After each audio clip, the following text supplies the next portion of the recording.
Boa tarde a todos, sejam muito bem-vindos. Eu estou muito feliz em estar com vocês aqui hoje. Eu sou a Clarissa Canova, sou Head de Marketing da ICL há quase 2 anos e profissional da área de marketing com mais de 18 anos de atuação.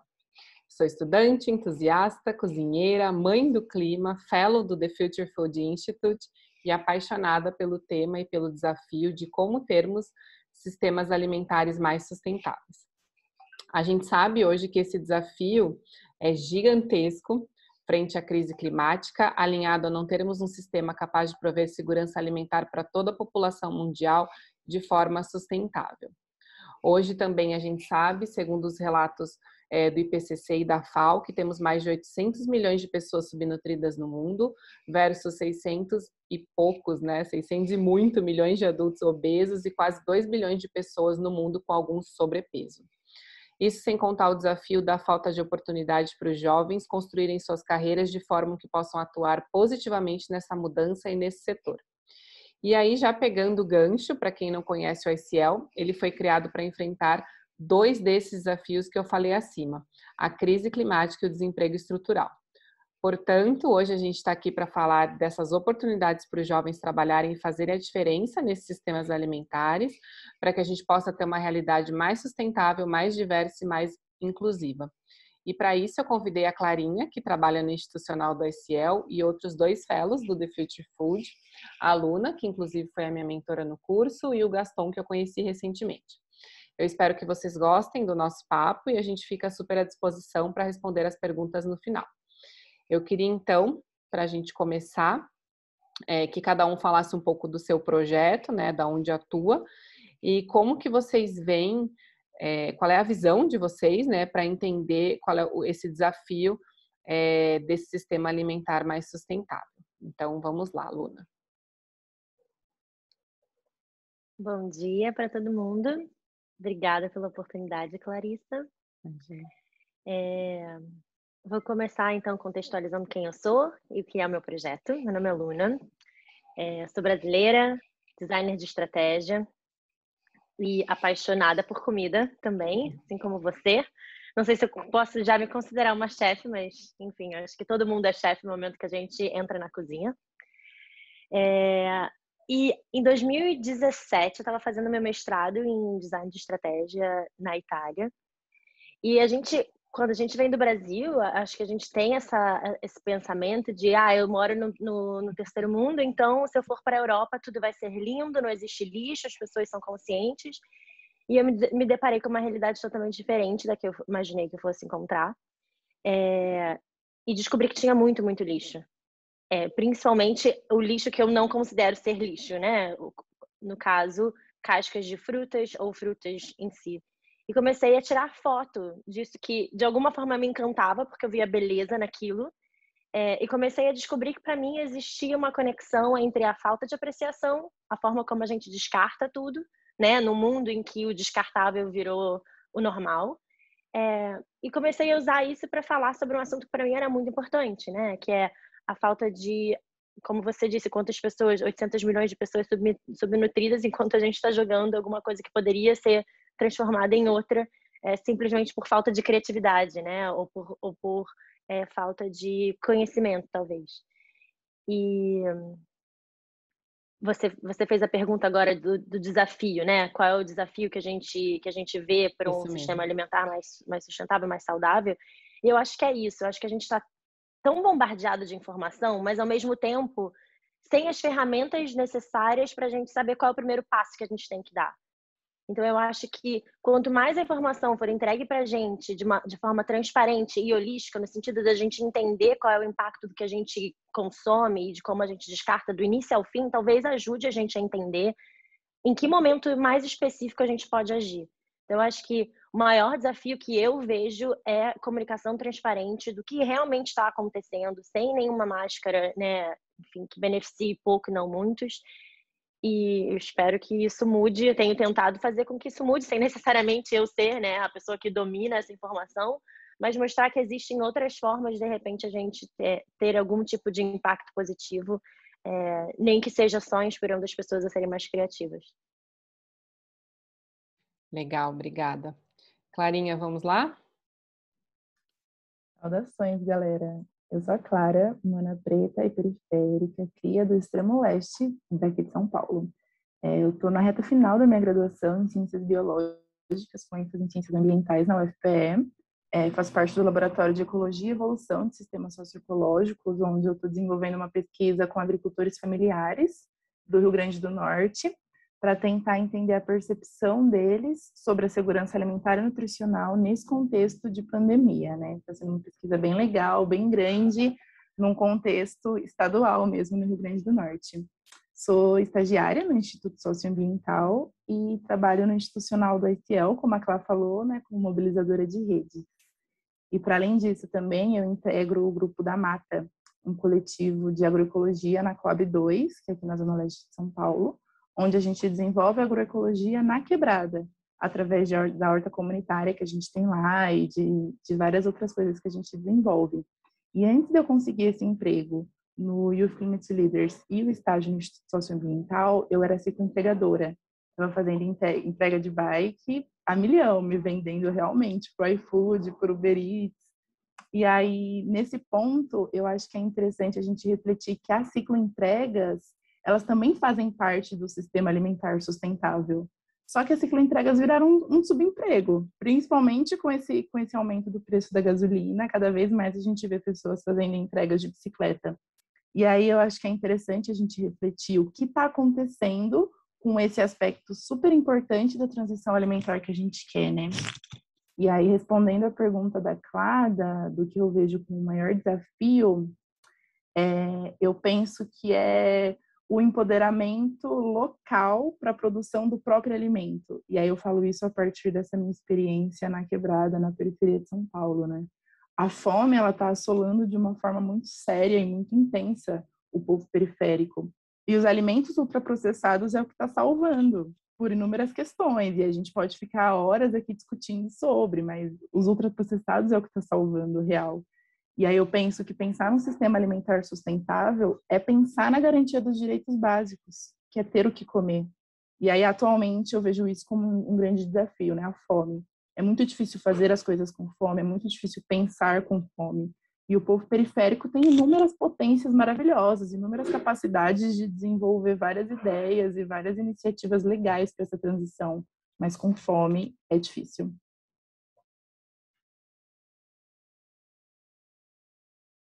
Nossa, Clara, ótimos pontos. Acho que a gente pode falar mais sobre isso, sim.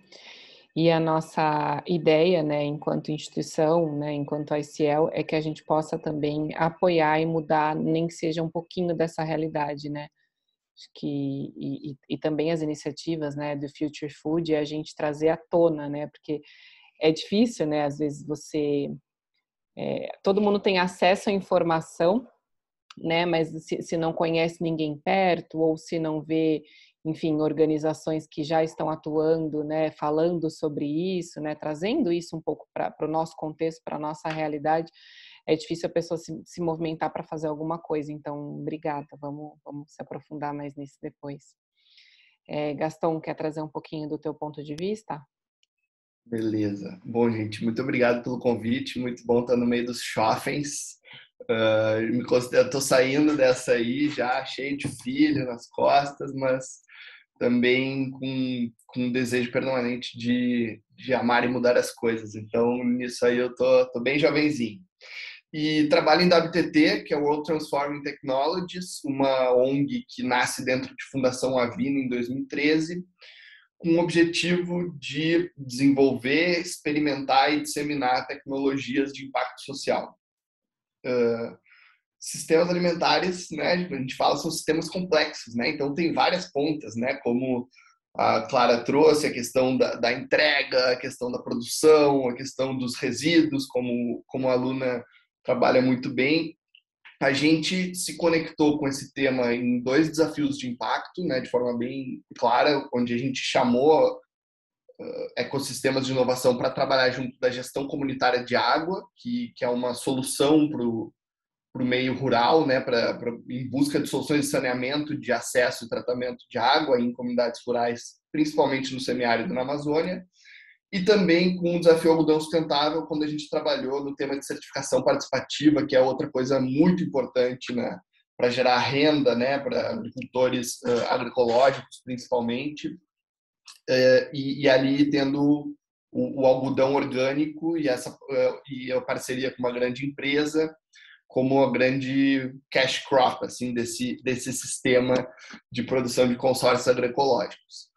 E, ultimamente, o que a gente vem se dedicando é trabalhar com esse elemento de colaboração aí, que aparece nas falas de vocês de alguma forma. Agora a Clara traz isso também, mas com um foco específico em armar colaborações de cientistas olhando para a inovação na pequena agricultura do Brasil, na agricultura familiar, pensando na transição e no fortalecimento, né, das famílias que estão no dia a dia da labuta rural, né? E com a ideia de encurtar esse gap gigante, né, que tem no agro 4.0, que é muito importante esse avanço no agro. Tem jovens, né, empregados e fazendo iniciativas muito legais nesse sentido, mas também entender que essa pequena agricultura tem um papel muito importante aí na questão de mudanças climáticas e várias outras coisas, né? Então,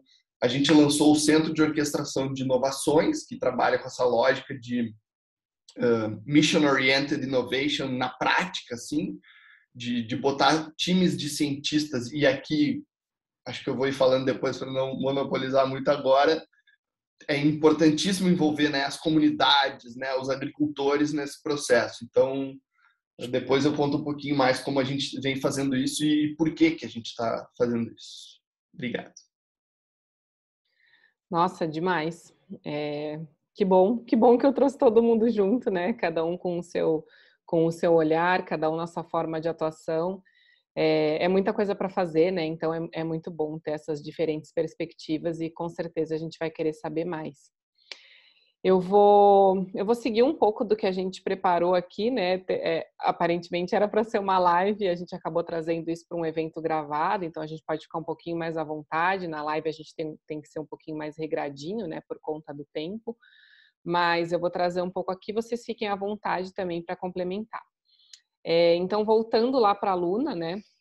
Eu queria que você se aprofundasse um pouco mais, então, nos trazendo qual é a intersecção que você enxerga entre essa cadeia alimentar, arte e mudança climática. E até adicionando um ponto, a Luna e eu temos uma coisa super em comum, né, que é uma questão holística de cura, né, e a gente, coisas que a gente quer trazer também, né, a cura através do alimento, né, essa é uma outra vertente, mas que também faz parte da Luna, né, então, se existe uma intersecção aí em tudo isso, como que você enxerga? Eu amo essa pergunta porque eu acho que eu passei a minha vida inteira, ou pelo menos os últimos anos, me esforçando para fazer com que todos esses pontos de alguma forma fizessem sentido juntos. E finalmente, para mim eles sempre fizeram em algum lugar dentro do meu coração, mas finalmente agora está fazendo sentido para o mundo. Acho que talvez o mundo não estava preparado para as loucuras que passavam na minha cabeça quando eu olhava a casca de banana. De alguma forma ficava, né, chateada por ver a falta de consciência, mas me fazia sorrir porque eu inclusive postei ontem uma frase do Van Gogh: para quem realmente ama a natureza, aquela pessoa vai ver beleza em qualquer lugar. E eu conseguia ver beleza onde alguém via morte, onde alguém via alguma coisa nojenta. E aí, enfim, eu acho que o ponto começa muito lá de trás, é bem, né, imagina, todas essas coisas juntas parece que elas não fazem sentido, mas na minha cabeça funciona assim, só para poder tentar fazer com que as pessoas entendam, inclusive, de onde vem esse projeto, né? A indústria alimentar é uma das que causa os maiores problemas climáticos no mundo, simplesmente porque a gente precisa, de fato, e para sempre vamos ter que alimentar pessoas, porque a gente precisa comer para viver, como a Clara muito bem disse, né? Não só para viver, mas para pensar, para poder, enfim, fazer coisas, inclusive coisas melhores, né? Porque eu acho que quando a gente está saco vazio não para em pé, a gente realmente não consegue entregar para o mundo se a gente não tiver preenchido, e a comida é o mais básico de tudo. Só que, falar sobre isso, e tão grande que isso o impacto tão gigante que isso causa no mundo, positivo e negativo, chega a ser cansativo, chega a dar medo, né? Porque, e como eu falei antes, tem tantas coisas que a gente tem que fazer assim, tem que deixar de fazer assim, e tudo que você achava que estava certo agora não está mais, e um monte de regras que estão sendo definidas e que fazem com que a gente se sinta de várias formas culpados e somos de alguma forma, né? Por talvez não sentimos que temos o poder de ir contra certas coisas que são impostas para a gente, né? Seja de hábitos alimentares ou a forma como a gente consome, enfim. E para mim, quando, né, antes de ser uma ativista da comida, uma ativista social, também ficava com esses medos, tipo, meu Deus, eu não sei nem por onde eu vou começar. Sabe, sendo bombardeada por um monte de informação chata, difícil de entender, ou então achando que aquilo era muito distante de qualquer possibilidade que eu tinha de fazer qualquer coisa. E daí eu comecei a tirar as fotos das bananas e começar a fazer essa associação de que, gente, é tudo uma questão de até onde você se autoexplora, até quanto você aprecia a vida. E daí vem a questão holística, que eu vou deixar ela lá para o final. Mas, para mim, a arte, dentro desse contexto, é a minha forma de falar, ótimo, eu quero te ajudar a desenvolver pensamento crítico, porque é só assim que a gente consegue mudar qualquer coisa. Se a gente reflete, internaliza aquilo, entende como a gente individualmente consegue fazer algum impacto, então eu vou poder, a partir dos meus potenciais, impactar. Não eu tentar me encaixar dentro de um molde que então todo mundo faz assim, portanto a gente vai gerar um impacto. E a arte ajuda a fazer com que tudo venha com muito mais delicadeza, com muito mais sutileza, né? Inclusive, eu sempre falo isso, eu quero sim chegar num lugar em que eu vou ajudar a pessoa a pensar criticamente. Mas eu não vou chegar bombardeando o pensamento dela, eu vou chegar pelo coração, vou chegar de um jeito mais delicado.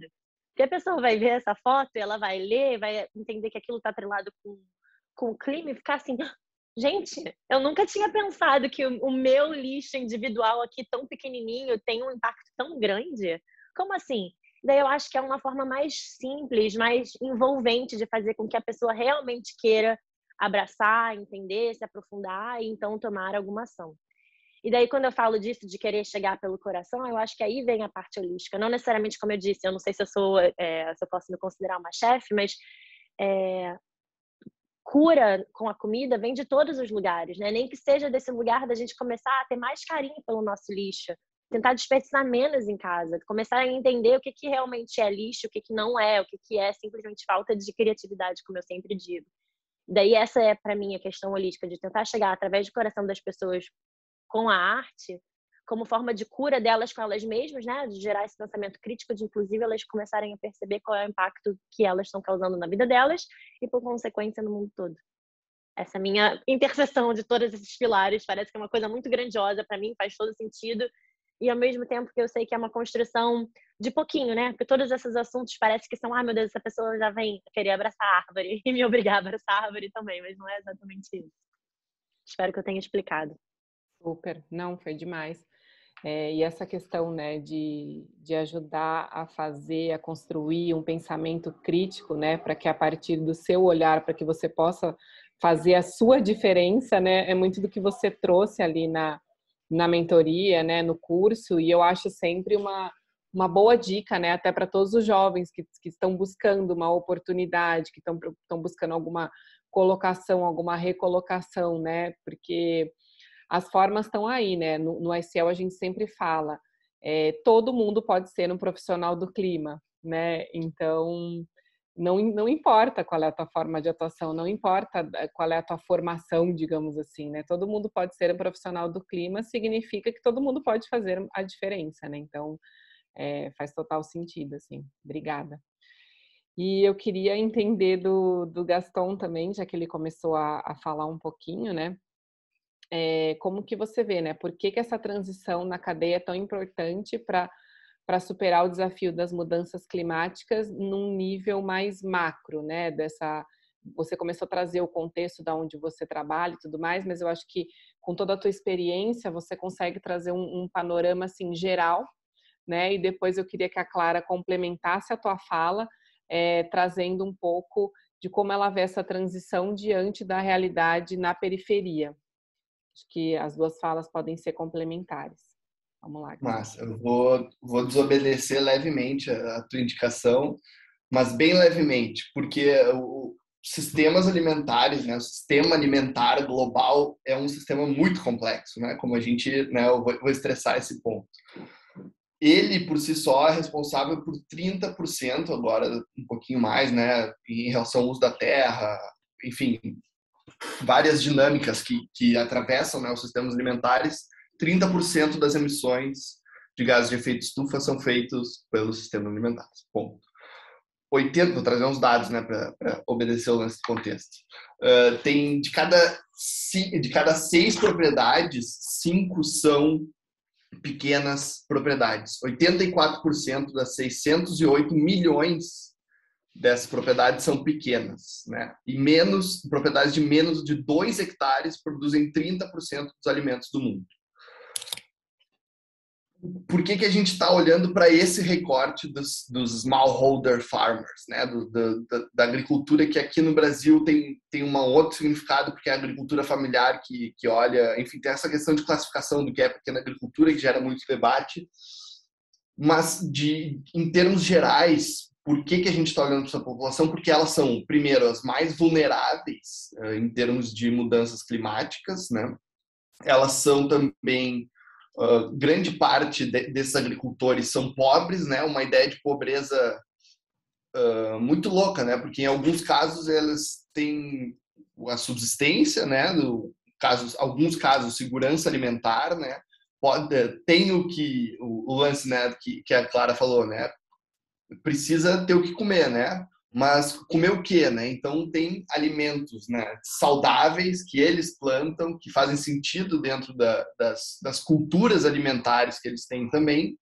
Então a gente tem, por um lado, né, esses desafios, mas por outro um potencial grande de saberes tradicionais, de respeito e convivência com a biodiversidade, mimetização com a biodiversidade, que é uma das coisas importantes para fazer essa transição agroecológica. E, em grande parte, são esses pequenos agricultores que dão grandes exemplos de articulação e de trabalhar em cadeias curtas, principalmente de alimentos, né, que tem um impacto muito menor em termos de mudanças climáticas do que esse sistema global, onde tu tá comendo uma manga desidratada que vem da Tailândia, enfim, um exemplo esdrúxulo, né? Esdrúxulo, mas nem tanto.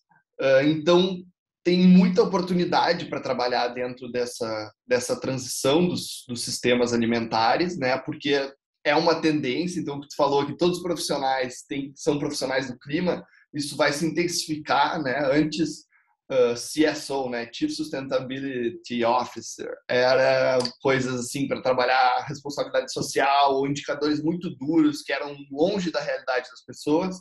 Mas agora com o SG isso vem cada vez, né, mudando para posições muito estratégicas dentro das empresas, né, com times grandes trabalhando em relação a isso. Então eu acho que é certamente essa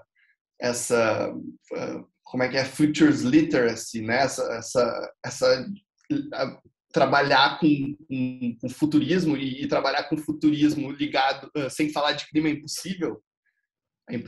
Então ter esse conhecimento, eu acho que é muito importante para quem está buscando carreiras e se aprofundar nesses temas, né? Ele queria contar também um pouco de jovens que estão fazendo isso já, né? De alguns exemplos, né? A Mariana Vasconcelos na AgroSmart, né? Que é uma empresa que olha justamente para o 4.0, para a maior eficiência das propriedades rurais aí em larga escala, né? Fez fusão com uma outra empresa argentina, o Felipe Vilela da Renature, né? Outro gaúcho aí que a gente estava falando. A Elísios Parceiraço do ICL também e fellow do ICL. Massa, aí, ó. O pessoal da Elísios aqui de Porto Alegre, que trabalha também com, enfim, uma série de produzir mudas de forma automatizada. O Tomás Abraão da Raízes, a Nicole e a Constância da Papaias, que é uma outra visão muito interessante de envolver pequenos agricultores, meios de pagamento e cadeias curtas. O Walter e a Paula, que são queridos da Preta Terra também, e também esse lado, né, para fora. Aí, ó. E também esse outro lado que os jovens são uma potência, né? Como é uma potência, né? Escuta Clara, escuta a Luna, de casos que nem a Paloma e a Amandinha, que eu sei que colabora aí com a CEL, mas a Paloma do ISA, e que então podem fazer esse advocacy, né, muito de forma ferrenha, né? Eu acho que isso é muito importante, né? Dado que a gente está vendo o barco afundar e tem muita gente ali tocando violino do Titanic, né? Então, joguei todas essas coisas para dizer que a gente está trabalhando no elemento de colaboração científica, mas entendendo que esses saberes tradicionais e pequenos agricultores são chave para desenvolver as soluções que vão nos tornar mais preparados para essa crise climática, né? E principalmente os sistemas alimentares, mas que têm um desdobramento em várias outras coisas, como eu mencionei, biodiversidade, regeneração, justiça social, né? E aí eu acho que é a ponte para a Clara conversar, né? Porque a gente pensa e foca muito no semiárido, né? Que é 18% do território brasileiro, que é lá onde tem uma grande parte da agricultura familiar brasileira, da pequena agricultura, e é onde está mais vulnerável em relação a essas mudanças climáticas, né? Então é por isso que a gente se concentra lá, mas entende também que o futuro das megacidades, do crescimento urbano, demanda que essas populações que são as mais atingidas com a insegurança alimentar, como a Clara vinha nos contando, também se articulem, busquem autonomia, iniciativas empresariais, políticas, né, ou de incidência, para comer e comer bem, né? Porque das coisas mais tristes que a gente vê e é muito mais comum do que a gente pensa é, por exemplo, ir para a Amazônia e ver que com toda aquela biodiversidade culinária maravilhosa que é reconhecida no mundo inteiro, as famílias acabam muitas vezes cozinhando um macarrão instantâneo e fritando uma mortadela, né, um embutidão processado, ultraprocessado, né? Então é complexa a parada, mas enfim, que bom que aqui acho que traz bem pouquinho de representatividade de ângulos, né, que a gente pode trabalhar com isso, né? E o que torna uma baita oportunidade para esses jovens aí e essas jovens que estão buscando uma transição de carreira também ou buscando uma carreira em clima. Sim, e eu vou pedir licença para a Clarinha antes dela falar, só para complementar a tua fala numa coisa que me veio muito forte, assim, que a gente sempre fala no ICL, né, e eu não quero que soe jabá aqui, mas que eu sinto isso de todo o meu coração, que é o poder da gente trabalhar em rede, né?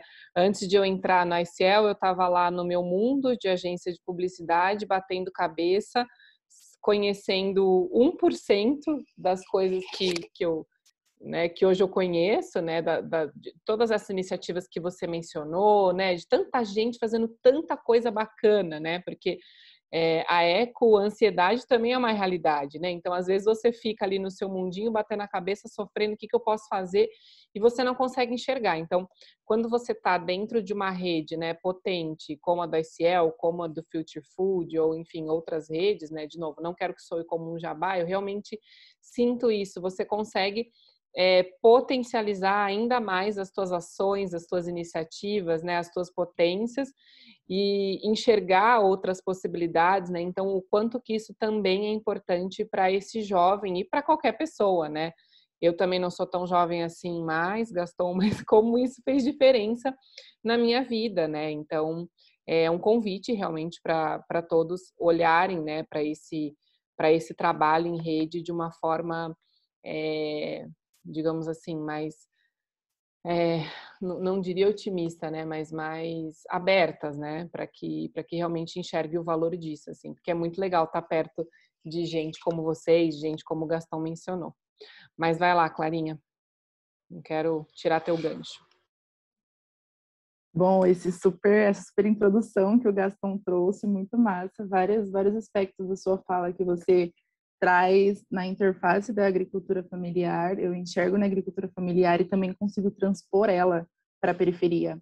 Mas diante desse questionamento que a Clá trouxe para a gente, né, de como eu vejo a transição alimentar dentro dessa realidade periférica, talvez eu, Clara, enquanto um corpo habitante de uma periferia, poderia até achar um pouco ofensiva essa problematização, né, porque como eu falei na minha fala anterior, como vamos falar de transição alimentar, sendo que a gente não está nem conseguindo falar sobre alimento? Só que aí, me entendendo também um corpo em diáspora que ocupa outros espaços e que tem a oportunidade realmente de conversar com outras pessoas, de refletir sobre outras coisas, eu penso que dá para ver essa transição alimentar na periferia. Só que eu também penso que grande parte das transições que acontecem nos grandes centros urbanos e em outras escalas, que são as que a gente tem acesso ao conhecimento, como o Luna falou, né, a gente sempre recebe muito conhecimento. E sobre as transições alimentares, esse acesso de conhecimento que a gente mais tem são os dos centros urbanos, os de transições que exigem um certo recurso financeiro, se é que vocês entendem. Esse tipo de transição não se aplica à realidade da periferia. Só que a periferia também está passando por um processo de transição alimentar incrível, de super resistência, de super mobilização popular mesmo. E aí a gente tem que pensar que falar sobre transição alimentar na periferia é falar sobre transição em vários outros aspectos, em vários outros temas. E aí as quebradas estão construindo suas próprias transições através dos seus projetos locais, que às vezes não bebem nem um pouco da fonte dos projetos que existem nas regiões centrais. Então, existem hortas comunitárias, existem coletivos de agroecologia, pontos de compostagem, que atuam de uma forma muito forte na periferia e que são indicativos de que esse processo de transição já está acontecendo. Mas aí a magnitude e a concretude desses processos de transição variam muito, muito, muito de acordo com as questões locais mesmo. E aí eu acho que é muito importante a gente entender essas periferias urbanas com especificidades únicas. Cada uma tem uma construção específica, cada uma tem uma história específica, e cada periferia dessas vai conseguir se articular de alguma forma para organizar essa transição, né? E aí, trazendo um pouco do que o Gastão falou, que eu achei super interessante, né? Que ele trouxe que pequenas propriedades acabam alimentando um todo. E se a gente for transpor isso para a periferia, eu não gosto desse termo força de trabalho, mas entendemos aqui que essa força de trabalho periférico ainda movimenta o centro. Então, a gente vê uma marginalização estrutural nos dois aspectos que alimentam o mesmo sistema, né? Então, o pequeno agricultor alimentando o sistema e a força de trabalho periférico alimentando o sistema. E que, em vez da gente olhar para o sistema global, em vez da gente olhar para as transições alimentares em regiões centrais, e aí aqui eu coloco um parênteses, que essas transições alimentares em regiões centrais muitas vezes são propiciadas por Walmart e Pão de Açúcar, né? A gente precisa olhar para os pequenos agricultores e para as periferias e olhar com esse olhar futurista mesmo. E aí, trazendo um pouco da fala da Luna, essa fala artística que ela traz, é a gente entender que a juventude periférica é extremamente artista. A quantidade de grafiteiro, a quantidade de movimento cultural, a quantidade de coletivo, de cultura popular que existe na periferia é extremamente lindo e maravilhoso. E como esse futurismo, através da arte que a juventude periférica transborda, essa forma de manifestação que a juventude periférica transborda, como a gente consegue conectar isso junto com uma transição de sistema alimentar? E aí essa experiência que eu estou mais próxima, né, que é o Grupo da Mata, na Coab 2, vem trabalhando isso de uma forma bem legal, porque além da gente tocar o Grupo da Mata, que é uma horta comunitária mesmo, no meio da quebrada, assim, também tem os sucatas ambulantes, e também tem o cordão folclórico de Itaquera. Então, a gente trabalha um resgate não só do contato com a terra, é também um resgate da nossa cultura popular, é um resgate da ancestralidade dentro da periferia. E aí eu acho que todas essas questões entram dentro dessa discussão de transição alimentar. Então, eu acho que, assim, um outro ponto extremamente importante que a gente ainda tem muita dificuldade dentro dessa transição alimentar é a questão da captação de recursos. E aí eu penso que, nesse sentido, as pontes criadas são extremamente importantes e essas pessoas que estão no centro despertar que, se a gente quiser falar sobre transição alimentar e manter essa transição alimentar só nas regiões centrais, a gente está reforçando o aspecto de um sistema alimentar extremamente falho. Então, a partir do momento que a gente manter o papo de transição alimentar dentro dos SESCs da vida da região central das grandes capitais, a gente vai estar falhando mais uma vez em tentar reinventar o nosso sistema alimentar.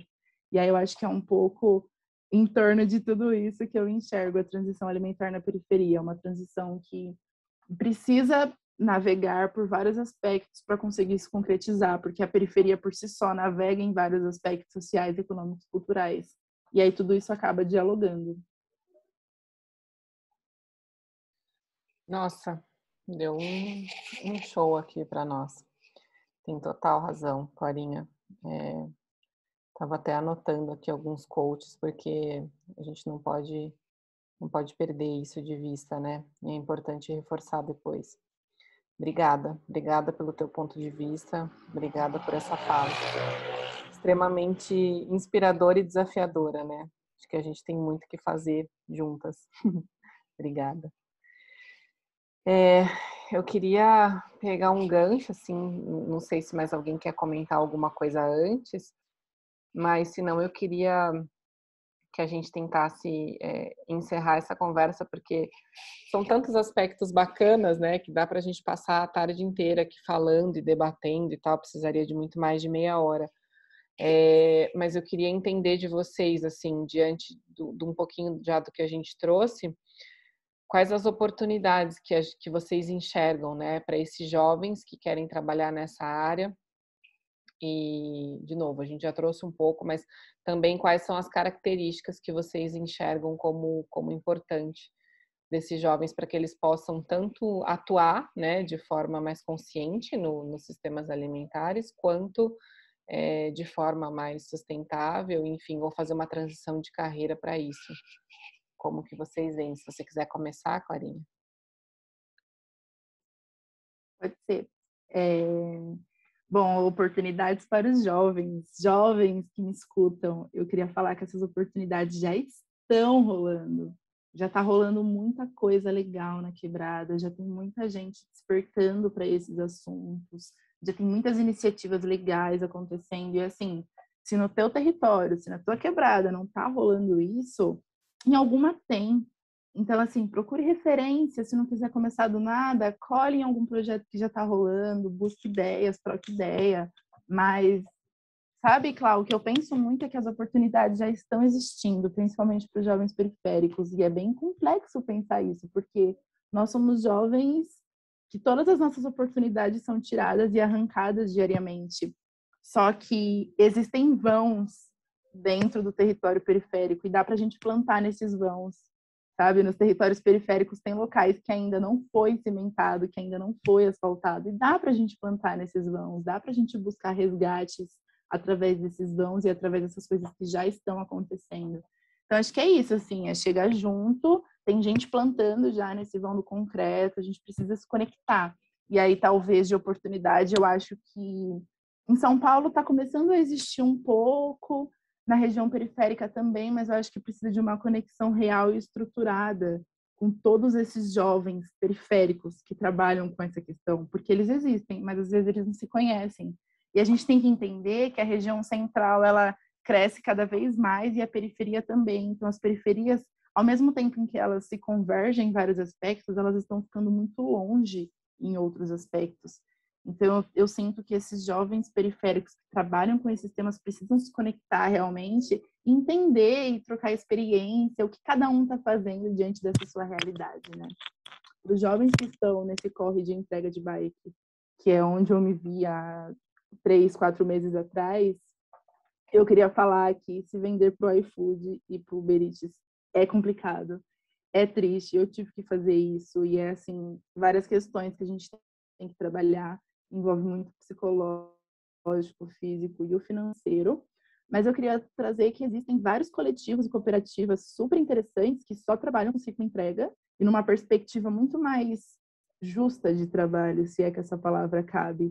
E aí, além dos jovens pensarem nisso, eu também queria trazer que para as empresas, né, que essas cooperativas, esses coletivos existem. Então, eu ainda vejo muita empresa que trabalha com alimentação saudável, com alimentação sustentável, e ainda usa sua forma de transporte, Uber Eats, iFood, por mais que seja um ciclo entregador, mas ainda está usando esses aplicativos, sendo que existem cooperativas e coletivos de jovens que estão pedalando pelos grandes centros urbanos para fazer entrega, né? Então, acho que a gente precisa criar mecanismos para fortalecer esse trabalho e reconhecer realmente a cicloentrega como um braço da transição do sistema alimentar que a gente busca. Então, essas são as oportunidades que eu vejo. Eu vejo oportunidade, sim, na cicloentrega, só que a gente ainda não está conseguindo enxergar essa oportunidade com potencial. E para a gente que trabalha diretamente com isso, se a gente não enxergar isso como um potencial, a gente vai perder, de fato, a cicloentrega e ela vai, de fato, virar um subemprego na nossa sociedade. E de característica que o jovem tem que ter, eu penso que coragem, pô. Só que os jovens periféricos já transbordam coragem, né? Porque ser um jovem periférico, viver na periferia já é um ato de resistência por si só. E aí eu acho que uma característica bem importante, bem massa, que eu venho trabalhando sempre comigo diariamente, é compreender as rupturas que existiram e que ainda existe entre o alimento e a terra, e essa ruptura que existiu por a gente ser jovem periférico. Então, assim, se para qualquer jovem a gente já sente essa ruptura que existe entre o que é comer, o que é a terra, de onde esse alimento veio, pensa para o jovem periférico, que aí entra todas essas questões que eu trouxe, né, que às vezes vive numa insegurança alimentar, vive nessa situação. Então, eu acho que uma característica que tem é enxergar essa ruptura e tentar fazer um resgate histórico, cultural, ancestral do que é esse alimento para mim, o que é esse alimento para minha família. Estou nessa situação por quê? Porque inúmeras circunstâncias me fizeram estar nessa situação. Mas mesmo nessa situação, como eu posso recriar esse resgate e ocupar esses espaços? E aí, dentro de ocupar o espaço, eu acho que uma oportunidade, uma característica bem massa que os jovens podem ter é, de fato, ocupar esses espaços para trocas, conexões, contatos. E aí, diante disso, eu acho que o curso do ICL é um bom espaço para refletir sobre outras perspectivas, mas para levar essas outras perspectivas para as quebradas, para as periferias. Que acho que isso é muito importante, né? O jovem periférico, ele está na periferia. Talvez ele saia da periferia para ocupar espaços específicos, trocar sobre assuntos específicos e voltar para a periferia e levar essas reflexões para a quebrada, para o povo periférico. E aí eu acho que são essas as oportunidades e as características. Obrigada, Clarinha. Querem pegar o gancho, Gaston, Luna?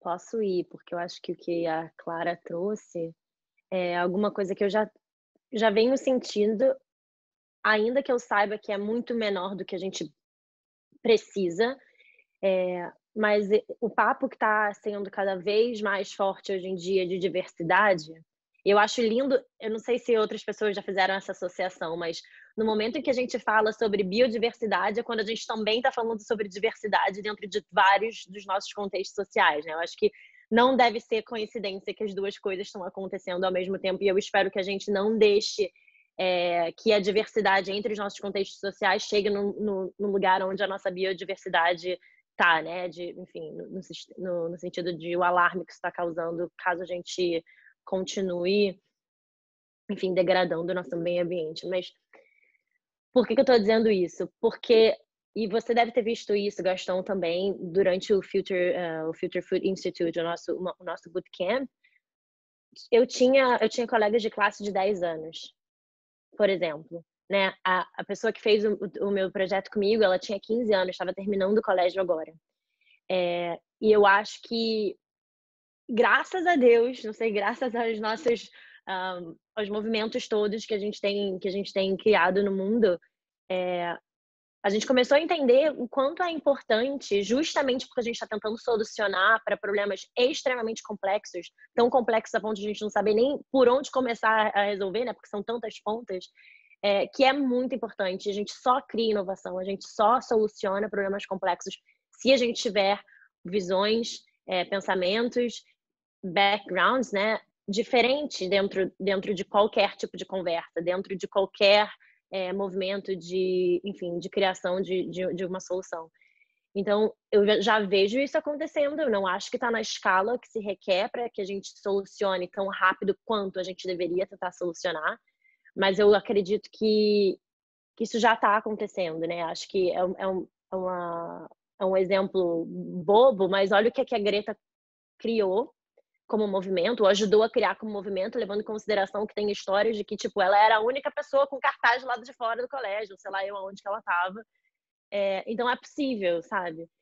Eu acho que daí é possível, e eu acho que a característica mais importante, eu digo porque de alguma forma o meu projeto, como eu falei, até hoje tem muita gente que não entende, eu também não entendo o que está acontecendo. Mas se a gente parar de fazer o que a gente realmente acredita, porque outras pessoas não estão prontas para o que você tem para dizer, quando você tem certeza que o que você tem para dizer tem valor, e sempre tem, não importa quem você seja, a gente vai perder a oportunidade de criar alguma coisa que o mundo tanto precisa, né? Então, eu acho que a característica principal é resiliência. E a Clara falou isso perfeitamente na fala dela, sabe? É um movimento de resistência, e é mesmo, e tem que ser, porque se a gente não fizer isso, quem vai fazer, né? O mundo é nosso, não tem plano B, não tem planeta B, são aqueles memes que já viraram bobos, mas é a maior realidade, sabe? Existem várias coisas acontecendo e eu acho que hoje em dia o acesso é mais simples. Eu não sei se necessariamente vão ouvir, a gente vê tantos documentários, né, de crianças tentando uma voz em grandes empresas e as empresas não ouvindo, por medo mais do que qualquer coisa, eu diria. Mas os colégios, as escolas hoje em dia estão mais despertas para isso, projetos locais, como a Clara bem disse, e quem dera, né, que esses projetos locais, eles têm tanto poder. Acho que se a gente realmente tivesse essa plataforma, se a gente desse voz para esses projetos, talvez eles pudessem ser mais facilmente replicados, porque tem muito poder, tem muita criatividade. Eu acho que é isso que falta. Então, para mim é só resiliência, porque a gente já começou a conversa sobre diversidade. Eu não acho que ela está no ritmo que ela deveria, mas eu só posso dizer isso. Não sou jovem, tá? Só para deixar claro, eu tenho 33 anos, não acho que eu sou tão jovem assim, mas eu acredito que a gente já tem força e todo mundo tem alguma coisa importante para dizer, sabe?